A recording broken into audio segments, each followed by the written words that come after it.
feel completely distraught. I didn't think we'd go through with it. Now it's a lot of uncertainty. It's a shock. We're all in deep shit. Better the devil you know than you don't. It goes on. It feels like the end of the world. It feels pretty bad. It's the ramifications of it all. There doesn't seem to be a plan for what we're going to do now. You don't know what to do because they're all arguing. Well, a little broken on, but... I think human beings are still stupid. And ego gets in the way. I took a walk through this beautiful world. Felt the cool rain on my shoulder. Found something good in this beautiful world. I felt the rain getting colder. Sha la la la la, sha la la la la la, sha la la la la, sha la la la la la.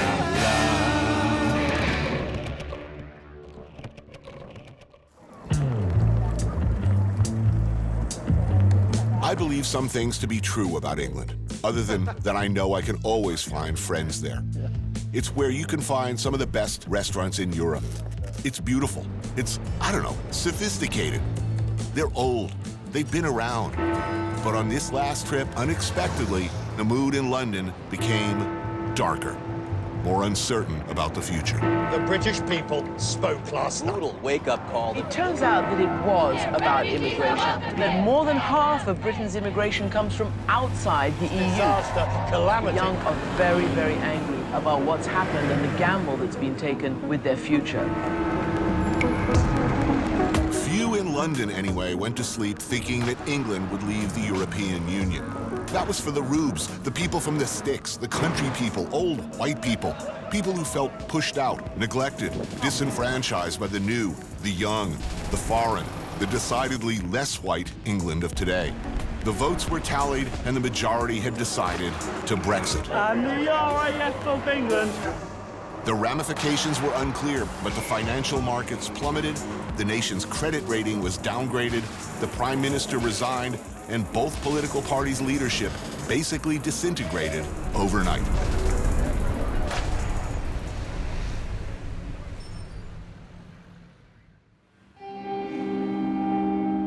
In uncertain times, I always look for the comforting and the familiar. The things that always, for me, made England great. Like one of my favorite restaurants on earth, and one of the chefs I like and respect most. This restaurant helped make a persuasive argument that there is some kind of merit to British cooking. It's absolutely true. Fergus Henderson, the most influential chef of the last 2 decades, even though you have likely never heard of him. He changed everything. It seems an instinctive thing to cook old school, simple, proud English country cooking, but it started a quiet revolution. St. John, I love you, and I need you now more than ever. It's about the single ingredient on the plate speaking for itself in that classic Italian sort of way. And so you can get lost. Roast bone marrow with parsley and caper salad. Sourdough bread made here. A dish that would become absolutely iconic. If you've ever eaten bone marrow anywhere, it's very likely because they did it here first. My dinner companion is food critic and author Jay Rayner, a man never with a shortage of opinions. Bones. Thank you, yes. Salt. And there you go, Liberty Hall. It's a simple good thing, but it's one of the most influential dishes, like, in the last 20 years. It's a good thing. You see his imprint everywhere. It's true. What's interesting is that the aesthetic gets passed down in other ways that you don't expect. Yeah. As I've become older, I've noticed the food that I yearn for is food that I react to in an entirely emotional way. The problem is that it's so very, very rare. I'm looking for a suspension of logic and reason. This is something that I got here from the beginning. Pickled calves tripe with radish, shaved carrot, and watercress. Lovely. Wow. Thank you. There are some tripe dishes that are just uniquely wonderful. And it's a tricky ingredient. As you're cooking it, it smells like wet dog.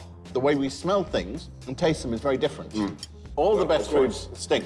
Yeah. And it's an extraordinary thing. These foods, there's a faint whiff of death about them, are the ones that remind you that you're the most alive.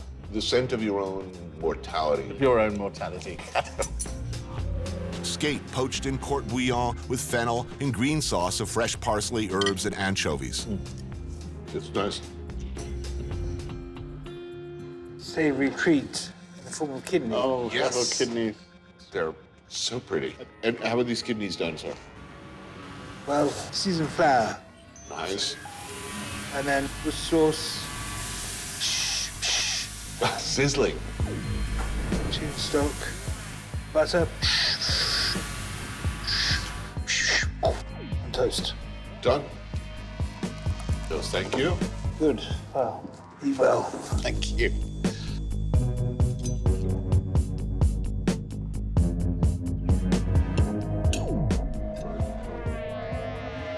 Pig's head and potato pie. The head brined, slowly simmered until tender, stripped away from the bone, and seasoned, then baked in pastry with potatoes.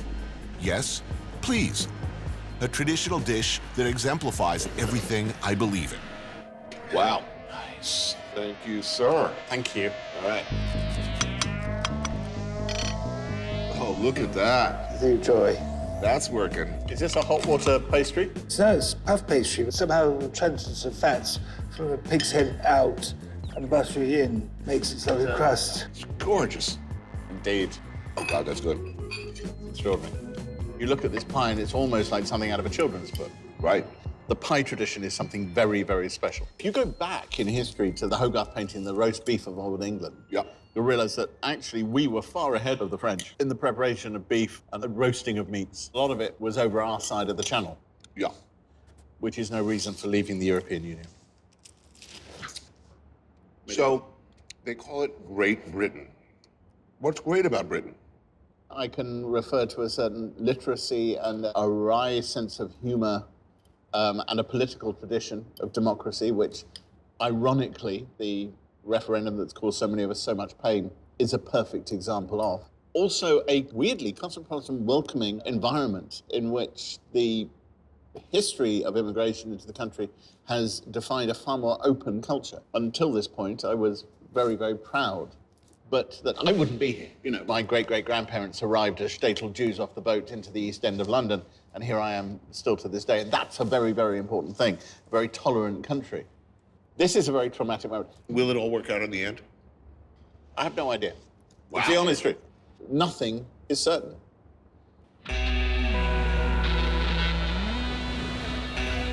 You know what I like? A good pub.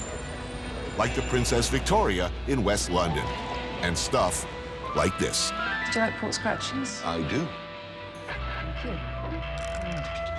Oh, that's insanely good. Maybe you wouldn't think that the legendary cookbook author Nigella Lawson and I could be friends, but we are. We are admittedly very different. She is the very definition of kindness, elegance, grace. The woman who taught England to cook. Delish. What do you get here ordinarily? Scotch egg. All right. Scotch egg, please. Some white bait and some chips. Whitebait. This is like the greatest thing ever, really? No, white bait is so good, You isn't go to a it? pub and get whitebait? Well, I'm sure in Dickens' Right. family they used to have white bait there. Many of them used to have oysters too, so... I can't hear you over the crunch. I'm quite hear myself over the crunch, actually. I lost interest in what I was saying. Whitebait. Tiny baby herring, lightly battered, whole and fried, tossed with a little bit of lemon juice and salt. The perfect bar food. Slightly crisp up. Do you have this in the States? You're starting to see them, but almost never. Beautiful, though, aren't they? And fat chips, always important. What is the appropriate condiment with chips? Being an old-fashioned, I think vinegar and salt. If I'm in Brussels or Holland, I'm fine about mayonnaise. But Only there. Here. I'm with you there. Yeah. And what is it, chips with curry sauce? Fantastic. Sorry. It's really a matter of how many Guinnesses you've had. A soft-boiled egg, wrap it in minced pork, then roll it in breadcrumbs and what? Deep fry it? It's like a supernova of unhealthiness and deliciousness. This is the important thing, the softness of the yolk. Right. who invented this. It's just fiendish. One of the explanations, Scotch used to preserve eggs and send them to England. What would happen is that they would do some sort of lime on them, and it would discolour them, so they then covered them to hide that. This is just right. When I grew up, they were very low rent, but very cheap, rather spooky sausage meat, rock-hard egg that sort of tinged like, you know, Uranus. Right. Uranus, as they prefer to call it now because they get embarrassed. And then deep-fried into those cheap red breadcrumbs. And then it got rehabilitated. Very good eggs, very good pork meat. All your basic food groups. These are really good. Really good. Salt and fat, nothing better. Oh, yeah. This is nice. It is nice, strangely calm. It is an argument for England. Really? Yeah. We had a good pub. Yes. And if you're going to have a pint, this is the perfect time. It's quiet. It is. We can pretend all is right with the universe. I'm going to pretend.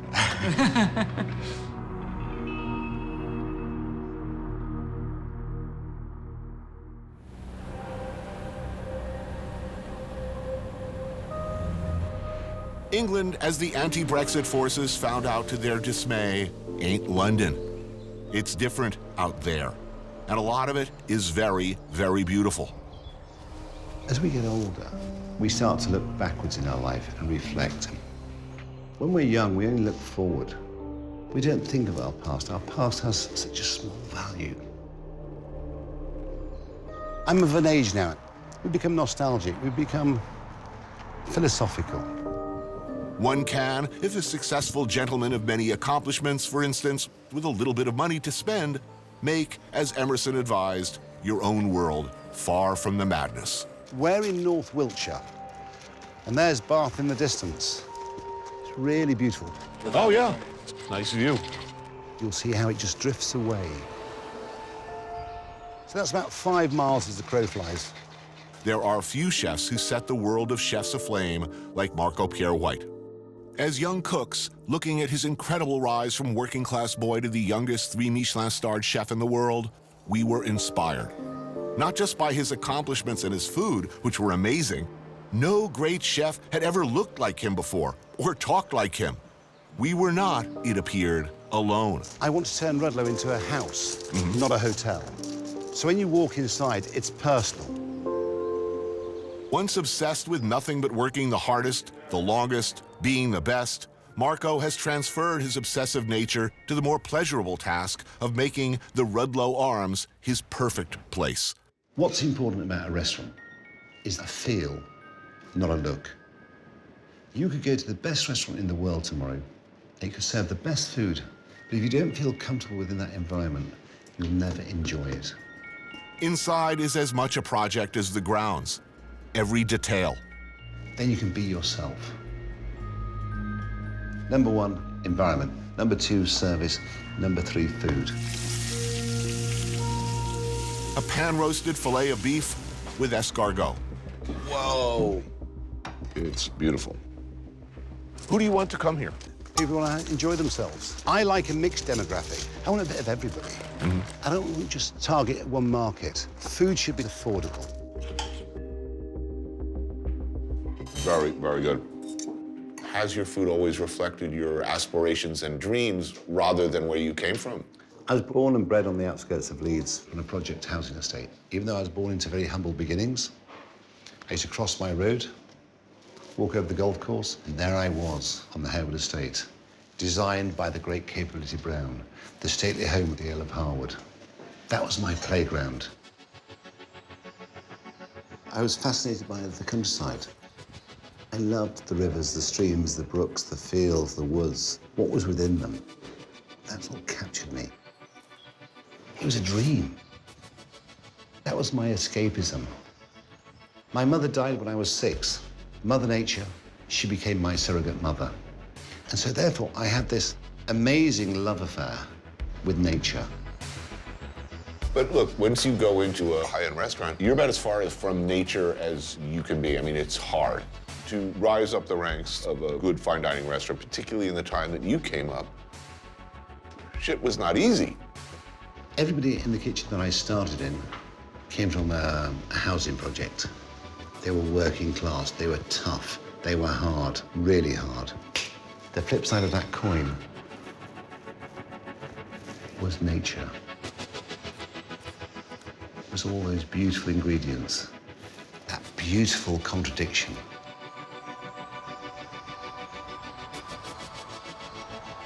Come see my family. Piggies! Come on, piggy, piggy, piggies! Holy crap. Come on, piggies! Piggies! What you think? They seem very well groomed. They're beautiful. Don't eat. Those are genes, not food. They give you love bites, trust me. Piggies! What do you think of all our friends from America? Yeah. Now, what breed of pig is it? These are Oxford Sandy and Black. They're a traditional Wiltshire pig. In 4 months, this is how big they've got. Wow. They remember your voice and your smell. They're really, really affectionate. Naturally live in woodland. Indeed. Beautiful. It's almost self-sustaining here. Well, we will be for bacon. Bye, pigs. Piggies. Piggies. I've never been happier here. I found somewhere Nice. I'm really happy. The legendary classic, on Marco's original menu back in the day, pig's trotter a la Pierre Kaufman, an homage to another great chef and mentor. It is perfection. Oh, my God, that is beautiful. When I was a young cook, we would look at photographs of this dish, my comrades and colleagues, and gape at it with wonder. First, we'd say, oh, my God, that's gorgeous, and how did he do it? It's got all of the textural things that every great cuisine around the world understands to be wow. Pig's trotter has got 24 bones, so you have to remove all those bones. And then you braise it for 4 hours. Right. It's very simple. People think it's more complicated than it is. No, this is tricky. It's a tricky dish. The hero of the dish, really, is the skin. Yes. It's just one of those great creations. As the French say, we never grow old round the table. They also say only the first bottle is expensive. Cheers.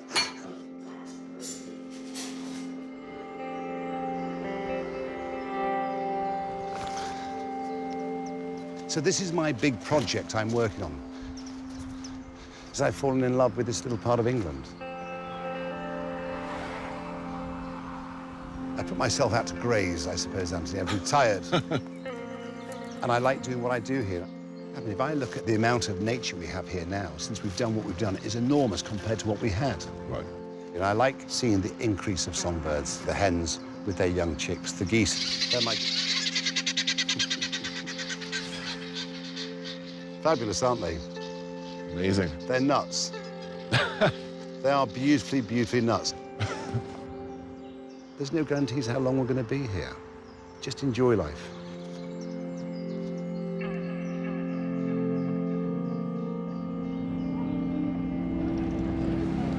The mood in London is like a collective nervous breakdown. Drinking seems appropriate. But first, a proper base must be established. Some food. All right. You have saltfish callaloo, right? I'll have some of that, and a vegetable patty. Saltfish, I think I'll have one of those. And the mutton would be good.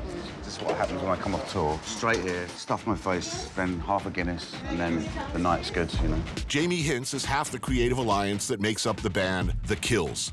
Maybe you know them from such shows as this one. And this, Peppers and Spice in Islington, is his favorite local joint for Caribbean food. I'm enjoying your currency lately. It's suddenly become very affordable since yesterday. I know. You know, Britain, we've got a long history of taking back control of our country, you know, getting in the driving seat again. And then we get in there and we just let the handbrake off, and that's it, you know. Thank you so much. I'm insanely hungry. I'm very excited about this. Yeah, everything's good. The best Jamaican this side of Ocho Rios. God damn, that's tasty. I spent so much time hanging out with people where you just eat really posh gourmet food. When I come off tour, I start salivating when I'm on Essex Road. Mm-hmm. It is a shame they don't have a bar here, though. Right. You have to drink a lot, don't you? I know. It's in my job as well. It's hard. Like people don't think about that, you know. Right. How much I have to drink just to do this. I mean, you should be more sensitive to that. They should be. It's been one of the nastiest campaigns. So much lying, so much dissembling. Catastrophe. So far, the reaction has been, well, chaos. So, yesterday, Prime Minister resigned. Yeah. England leaving the European Union. Honestly, it kind of makes me feel like I don't believe in democracy anymore. How quickly the pound is reacting to political news. Entering a very dark, dangerous period. Politics where things are decided by people. People were talking about it's just dumb having a central government in Brussels. We've got nothing in common with people from Romania and Bulgaria. So we haven't got anything in common with people from Sunderland or Wales, you know? It's like they haven't got anything in common with people from London. Why don't some old people in Great Yarmouth get them to decide the budget and give, like, the foreign policy, get the people from Sunderland to decide that? London's a lot different from the rest of the country. Right. It's wealthier, for a start. It's way more cosmopolitan. I mean, people complain about it all the time, between the people that are struggling and the people that are doing well. What it really shone a light on is how divided the country is.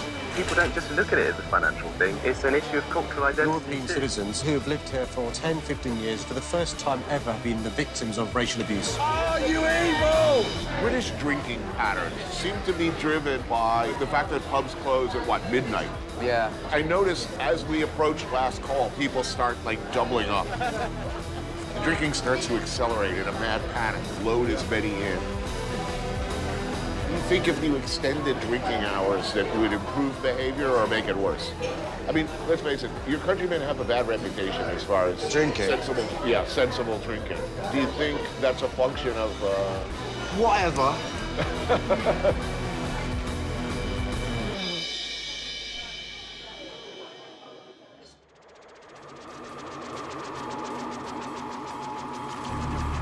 You know, when I was 14, 15, Fear and Loathing came out in Rolling Stone, and I think it was the artwork first. It spoke to me in a really transformative way. And captured perfectly all of my rage, all of the absurdity, all of these things that I didn't think anybody else was seeing or responding to in the same way. It was unlike anything I'd seen. Artist, author, icon Ralph Steadman continues to make art every day. He was the visual expression of Dr. Hunter S. Thompson's finest works. When Hunter came, 1991, I brought him down the pub here. Oh, Martin, this is Hunter. Hi, hello. Here would be Ralph's local, the Checkers Inn in Kent. Hunter, what do you like? Chivas Regal, please. So, okay, Martin, could you perhaps make that a double? Well, these optics, you know what they have. They've got nothing in them. That tiny little chiclet-sized, yeah. So he did that twice with it. Put it down in front of Hunter. Hunter looked at it and said, "What's that, a sample?"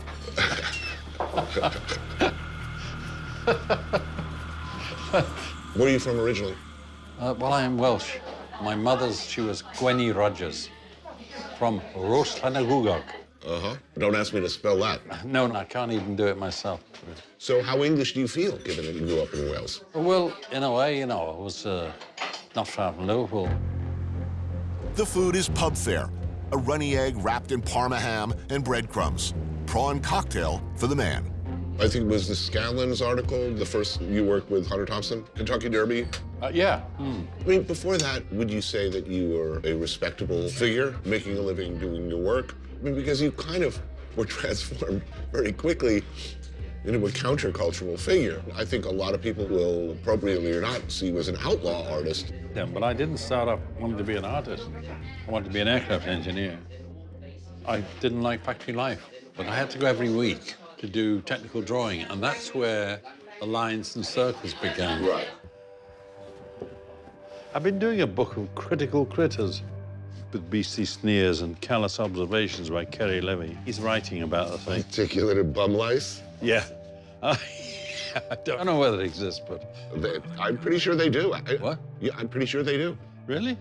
Some sort of... There's definitely bum-seeking insects that I've encountered. He thinks that I'm obsessed with things to do with, you know, laboratorial humor, but... That's kind of an English thing.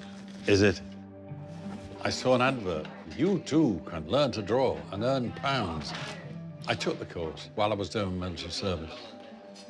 I was drawing the guys in the billet playing cards, blankets on the bed, boots in the bed. Very simplistic stuff. Nevertheless, it got me started. Have you heard of an echidna? I have not. Which is a hedgehog type of creature. There aren't many of these left, you know. They reach critical stages, and this is going in too, because, excuse me, we're collecting for endangered species. We can all learn to do this first. Not this. Right. But this. That is very difficult. I don't think I could do that. I'm quite sure I can. My basic motor skills are not so good. We've got fish and chips. Oh, blimey. More old school on the main courses. Fish and chips with mushy peas over there. Steak and Stilton pie for me. Because any mystery meat wrapped in pastry at a pub is pure crack for me. Thank you very much. Oh, you've got the pie. Wow. Oh, yeah. We don't do this back in America. So many people have said to me, do you pencil it in first? I said, no, you just start drawing. But don't you make a mistake? I said, there's no such thing as a mistake. A mistake is an opportunity to do something else. But you have to leave it, let nature take its course. Oh, my God. Now, isn't that lovely? That is, I'm impressing myself. It's so good. All nature's impressing me, actually. That it's just so wonderful how it works. It's a kind of natural process of evolution, isn't it? It's what we're doing all the time. Certainly your depiction of politicians early on seemed filled with rage and disgust. Deservedly, I think. And there were some epic depictions of Nixon. Was it Nixon as Godzilla? Was it? Yeah, he was a great subject. I mean, I've done him as a flying Nixon, a vampire Nixon. Did you ever get an official reaction to your work from the White House? Never. I am not a giant shitting Godzilla. Yeah. You don't want to deny that. No, it's funny how that was. Boris Johnson here. I think the hair, in this case, it's an irresistible impulse. Well, to do it, I've got to come out with it more... But it's perfect. Play. Boris is our Trump. Well, it is a supernova of incredibly bad hair. Yeah. I mean, the two of them together. What's happening? What's going on in this country? Is it going to be okay? Not at the moment, no. Does it say anything about the country as a whole? I think it does. Perhaps there's been a secret desire to really say, wait a minute, what would we like to be in the great British Isles again? I was doing this last week just because I can't stand snakes. So I said, OK, I'll do you one. I did one snake last week, started to do this. St. Lucia racer snake, like that. And then the next day we had the referendum. Friday morning, when people realized what had happened, there was a terrible gloom, there was a sense, we all felt it. This desire to restore England to its former glory as the British Isles, it's certainly given a revived, a very powerful urge in Scotland to reconsider whether they want to be a part. Oh, dear. I think it's only going to get worse before it gets better. And I'm certain that what we are experiencing at the moment is a kind of rather large hangover from something that we've still got to come to terms with and get over. Do you think some of your stuff, is there anger in there or exasperation? I think so. Look, I said, I don't know, 50 years ago that I wanted to change the world. And I think 50 years later, I succeeded. It's worse now than it was when I started. So I changed it. This is great. It's kind of emerging, you know, it's coming. I mean, this guy, he demands a Steadman. He really, he was born to have you... Tried to lighten it up a bit.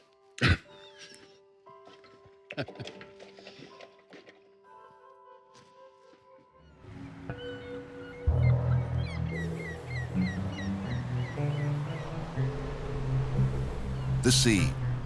The sea, where a man could forget his troubles and the troubles of the world, commune with something infinitely larger and more powerful than himself. Where he could find himself locked in an epic struggle with a creature of the sea, plumbing the depths for that most primordial of needs, food. Well, let's hope we hit them quick.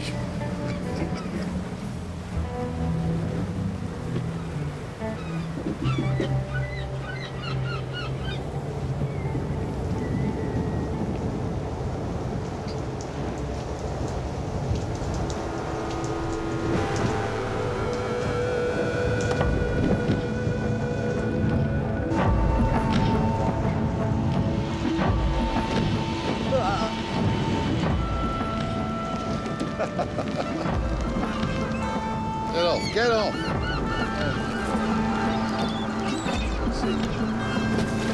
Oh my God, there's the cormorant. Look. Oh my God. Not good. Not cormorant, gannet. Oh my God. He got the bait. Nature. It's overrated. In the middle of the English Channel. We are designed to find, kill, tear apart, and devour the food we need to survive. It is why God, in his wisdom, gave us legs upon which to run, eyes in the front of our heads to seek out prey, fingernails and thumbs with which to tear apart our victims, teeth to smash flesh and bone between our mighty jaws.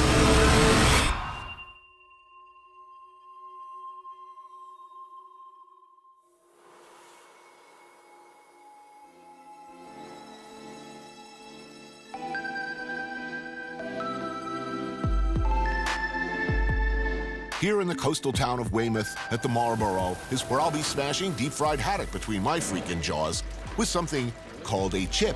Sliced white bread and butter so we can make a chip butty. Do you like a chip butty? I don't know that I've ever had one. I've heard of them. Delicious. All right, you're an easy man to please. The chef suggests les mushy peas infused with butter and cream. I have such fond memories of Weymouth. My sons went to school just down the road. Yeah. I used to bring them to the Marlborough for lunch and that. And they weren't big fans of fish and chips because they were sort of 13, 14, right, and they preferred meat to fish and chips. Mm-hmm. But this is the best restaurant, in my opinion, in Weymouth. Thank you. Thank you, that's very kind. Put the mushy peas in the middle. There we go. All right. See, this is how we do it in Yorkshire. So a little taste of mushy peas without vinegar. Right. Go on, Auntie. They're all right. Now, put the vinegar on. Oh, my. So working class, as I say in Yorkshire. Do you prefer them with vinegar? Transforms the whole thing. Completely different, is it? Love buttering my bread. Now, this is the best bit. I can't believe you've never had a chip butty.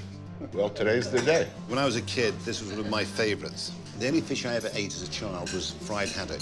Wouldn't eat any other fish. And then the vinegar. Quite generous. And then the salt. And this is what they call a chip butty in Yorkshire, where I come from.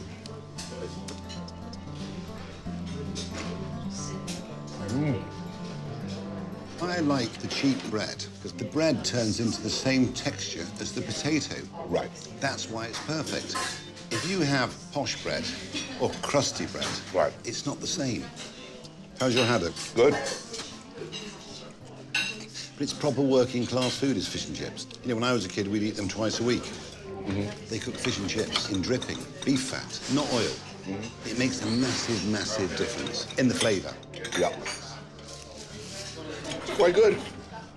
You were hungry. We worked hard out there. Keeping warm. Agreed. It's big. It's too big. Look, I'm done. Yeah, me too. That's my problem. I go for the chip butty before the fish. It's the child within me.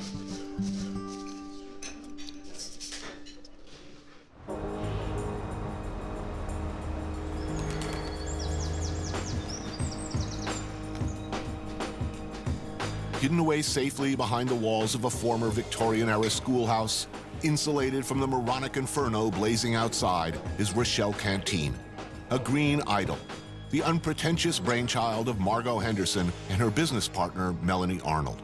How long have you been up and running here? 10 years. 10 years? I Where can't have you believe been? I know. What is wrong with me? You were a chef before Fergus, yes? Yeah, but I started cooking in restaurants when I was 12. Yeah. But this is Fergus, peas in their pods. We met when I was working at the Eagle, and I said straight away to him, we should open a restaurant together. Mm. And he said, well, that's a good idea, but let's be lovers as well, which I always thought was quite good. And then we had a restaurant. The whole area has changed around here. It's very Shoreditch, groovy guys on little motorbikes, handlebars. What was the neighborhood like before? Quite a large Bengali community. Before that, it was quite a strong Jewish community, but then they moved out, next group moved in. It was a poor area, a lot of people working in the fabric, clothing industries. The bandstand in the middle is all the rubble from the war. I think the gardeners still find, you know, children's shoes and things. Really? It is a very interesting area. Just how beautiful these blocks are. There's quite a lot of building works going on at the moment as well. Everywhere in London. And the whole city seems to be kind of transforming. It's certainly expensive. My daughter, she's moving because of what happened today with the EU. She's going to either live in Scotland or New Zealand, and she's so embarrassed and ashamed to be English. Is it the end of the world? It feels right now, it feels like the end of the world. We're separated. We're a little mean island saying when the going gets tough, we want to get out and just look after ourselves. It's so selfish and disgusting. There's also, out of London, there is a lot of people who are really struggling and have lost their way and don't believe in what the government has done. So I don't blame the people either, but they've been fed sort of lies, I would say. Anyway, it's all too depressing. We must change the subject. Vitello tonato, cold roasted veal, thinly sliced and covered with a creamy sauce of tuna and capers. Oh, this looks good. These are good. So what's going right? I mean, it's a bad day to Well, have. there's lots of great restaurants opening in the city. Right. In London general. and UK in general has gotten just better and better every year, Brilliant, right? isn't it? It's so exciting. Great chefs. The people who voted for, was it a sense of people who feel they've been screwed? I mean, young people unemployment in the north, it's dire. Right. People haven't got jobs. But, I mean, everyone's looking for chefs. We should set up some great big new cookery schools in Britain. I mean, no one can get enough decent chefs. Some more encouragement. I mean, there is work to be had, but it's just how you find it and where you come from. Lamb chops with lentils and green sauce. So good. Where'd this little lamb come from? From Wales, Welsh lamb. People who dine out now, do they want food simpler and more stripped down and with less bullshit, or do you think it's going the other way? Simple, but with a sort of twist. I've got a story about where it's come from. Right. It's very interesting. You know, they're all coming up with new dishes.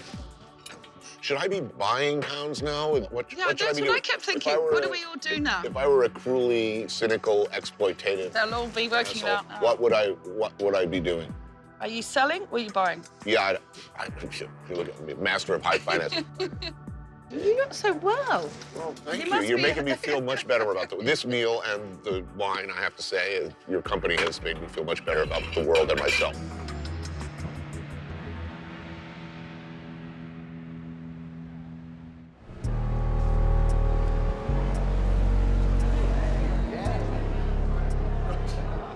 Can you reinvent yourself in England or in London? No, because it's, I mean, maybe you can. I'm sure you can, but people are obsessed with class here. Still? Really? Yes. Yeah, absolutely. It's our measure of authenticity. So people are always trying to bust people. He's a toff, you know. What is a toff? An aristocrat, yeah. Right.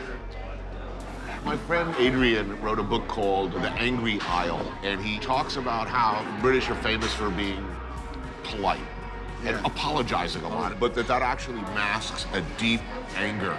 Do you think there's any truth to that at all? Well, I think, because I've been spending a lot of time in California, which is, you know, it's like when you come to London, if you come to London for a month, right, you won't make any friends, and you probably won't find anywhere to go. But after that, you're the best people you've ever met in your life. When I went to LA, that first month, I was so popular. I started like 6 bands, and then nothing comes of it. There's a kind of real first impression thing. Right. That doesn't go anywhere. In London, it's just get your head down and deal with it. Right. See, here we go.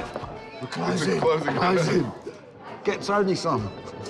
Staggering news is now sinking in. Markets are giving a brutal reaction. When the world seems like it's spinning out of control and the inside of your skull feels like it's being gnawed on by angry The wolverines. sun has risen on a completely different UK and a completely different EU. When you wake up still tasting tequila, feeling shame, fear, and regret in equal measures, it's good to have a friend Europe's weaker, Britain's divided. Where do we go now? who, without judgment, gives you a shoulder to cry on and maybe a simple good thing, like some eggs and sympathy.